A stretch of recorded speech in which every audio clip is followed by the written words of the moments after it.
गरुड पुराणातील गूढ सत्य. हा आवाज ऐकतोय का तुम्हाला? हा आवाज कुणाचा आहे? हा आवाज शरीराचा नाही, हा आवाज मनाचाही नाही. हा आवाज आहे त्या आत्म्याचा जो कधी काळी शरीरात होता आणि आज एका अदृश्य प्रवासावर निघालेला आहे. आपण मृत्यूला शेवट म्हणतो, पण गरुड पुराण म्हणतं, मृत्यू म्हणजे सर्वात मोठं जागरण. जेव्हा शरीर शांत पडतं तेव्हा आत्मा जागा होतो. शरीर श्वास थांबवतो, पण आत्मा पहिल्यांदाच संपूर्ण सत्य पाहायला लागतो. गरुड पुराणात सांगितलं आहे, मृत्यूच्या क्षणी आत्मा शरीर सोडतो, पण घर सोडत नाही. तो आजूबाजूला फिरतो, स्वतःचं शरीर पाहतो, रडणारे आप्त पाहतो आणि पहिल्यांदाच स्वतःला पाहतो. हा क्षण अत्यंत गूढ असतो, कारण आत्मा त्या क्षणी ना जिवंत असतो ना मृत. तो असतो एका मधल्या अवस्थेत. गरुड पुराण सांगते, या क्षणी आत्म्याला सूक्ष्म देह प्राप्त होतो. हा सूक्ष्म देह डोळ्यांना दिसत नाही, पण वेदना जाणतो, भीती जाणतो, आठवणी जाणतो. या देहात भूक नसते, तहान नसते, पण पश्चात्ताप असतो, आणि हीच खरी यातना असते. आत्मा त्या क्षणी आपल्या संपूर्ण आयुष्याला मागे वळून पाहतो. एकही क्षण सुटत नाही. लहानसा खोटा शब्द, मोठा अहंकार, कोणाचं मन दुखावणं, कोणाला दिलेला आधार, हे सगळं आत्म्याच्या समोर चित्रासारखं उभं राहतं. कोणीही प्रश्न विचारत नाही, पण आत्म्याचं अंतर्मन सगळे उत्तर देत असतं. गरुड पुराणात यमदूतांचा उल्लेख येतो, पण ते भयावह राक्षस नाहीत. ते आहेत कर्मांचे साक्षीदार. ते शिक्षा देत नाहीत, ते फक्त आत्म्याला त्याचं आयुष्य आठवण करून देतात. ज्याचं आयुष्य धर्म, दया आणि सत्याने भरलेलं असतं, त्याच्यासाठी हा प्रवास शांत असतो. तो आत्मा भीतीने थरथरत नाही, तो स्वतःकडे शांतपणे पाहतो. पण ज्याचं आयुष्य अहंकार, कपट आणि अन्यायात गेलं, त्याचा आत्मा स्वतःपासून लपवू शकत नाही. गरुड पुराण एक गूढ सत्य सांगते. मृत्यूनंतर आत्म्याला सर्वात जास्त त्रास यमामुळे नाही, तर स्वतःच्या कर्मांच्या आठवणींमुळे होतो.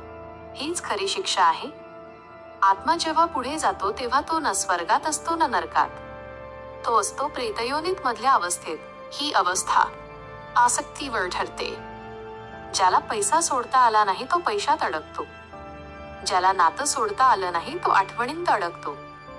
ज्याला अहंकार सोडता आला नाही तो स्वतःच्याच विचारांत गुरफटतो. म्हणूनच गरुड पुराणात मृत्यूनंतरचे विधी महत्त्वाचे सांगितले आहेत. हे विधी आत्म्याला बांधण्यासाठी नाहीत, तर मार्ग दाखवण्यासाठी आहेत.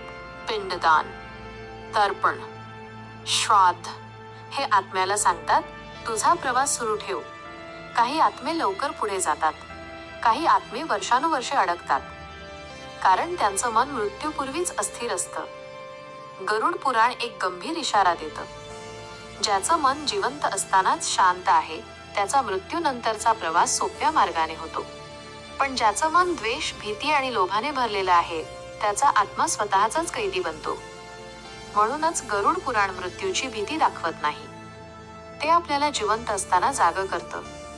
कारण मृत्यूनंतरचा मार्ग नवा असतो, पण तो मार्ग आजच्या कर्मांनीच ठरतो.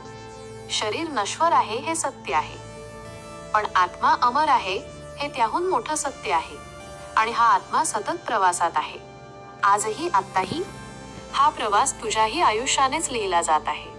हेच गरुड पुराणातील आत्म्याच्या प्रवासाचं अतिशय गूढ आणि गंभीर सत्य आहे. पण हा प्रवास इथे थांबत नाही. गरुड पुराण सांगते, मृत्यूनंतर आत्म्याला 13 दिवसांचा एक अतिशय गूढ प्रवास करावा लागतो. या काळात आत्मा आपल्या घराच्या आणि जिवंत लोकांच्या खूप जवळ असतो.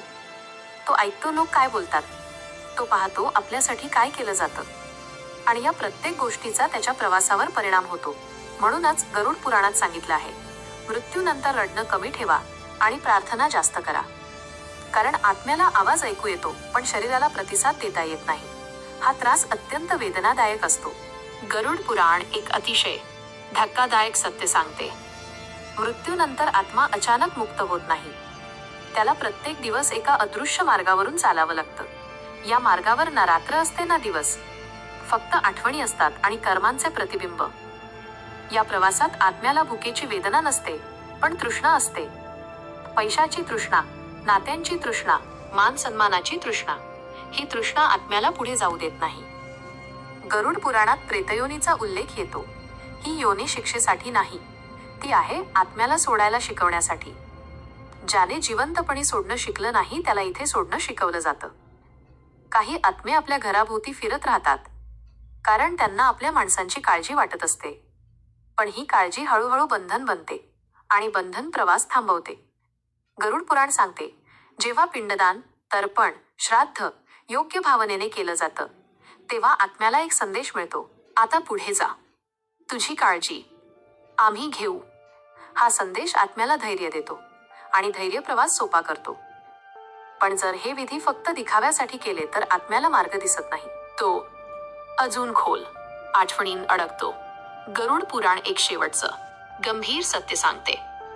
मृत्यूनंतर कोणीही आत्म्याला वाचवू शकत नाही. ना देव, ना यम, ना कोणी नातेवाईक, फक्त त्याची स्वतःची कर्म.